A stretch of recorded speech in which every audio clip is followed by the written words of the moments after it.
This is Tom. Tom just signed a new 3-year energy deal with Npower.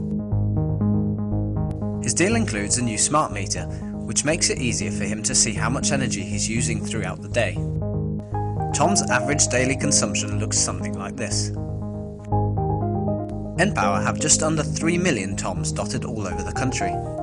Each of them uses energy at different times of the day. Some in the morning, some in the afternoon.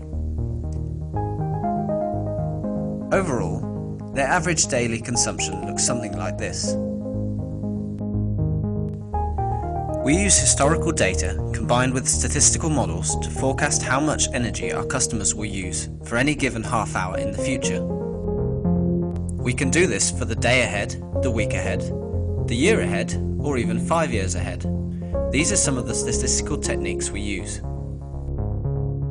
So now we can estimate how much energy our customers are going to use. But where do we get it from? Power stations sell their electricity in bulk to the wholesale market. We buy most of our energy in bulk from the wholesale market. The forward curve is like a list of prices, showing us how much it currently costs to buy electricity or gas for different periods in the future. We could buy electricity for the month ahead, we could buy it for next December, or we could buy a bigger block for the winter of 2017, for example. The first two are referred to as monthly contracts, whilst the last is known as a seasonal contract.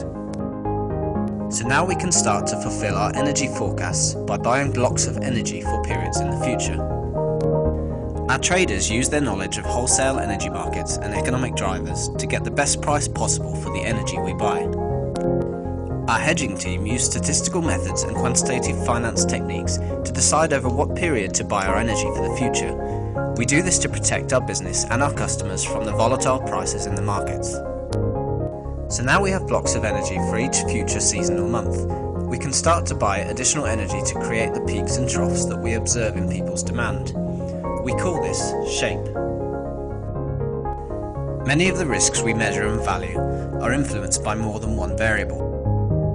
For example, when the weather is colder than we expected, all our Toms are likely to use more energy to keep their houses warm. This increased demand is also likely to create higher prices.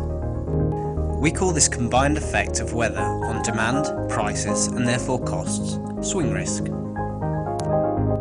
Even when we arrive at the day of consumption, we're unlikely to forecast precisely how much energy Tom will use at each point during the day. Any additional energy is supplied regardless, and we pay for it through the imbalance system. We've talked a lot about the physical energy we buy and sell on behalf of our customers, but how does it get to them? The big pylons you see around the country are known as the transmission network. The cost of sending electricity to our customers is not always certain, so we have to forecast these costs and risks when setting our prices. The smaller pylons or underground cables are known as the distribution network. We all know that our use of fossil fuels is bad for the environment. We have a number of obligations to pay charges which help support renewable energy in the UK. Again, we have to forecast how much these might cost in the future. The solar feed-in tariff is an example of one of these. So now that the energy is reaching our customers, there's a huge amount of data flowing around the system. Our team is responsible for making sure that our industry bills are paid, that these add up with customer bills and meter readings. We call this settlements and revenue assurance. We know that Tom isn't interested in all this complicated stuff, so we try to make his bill as simple as possible.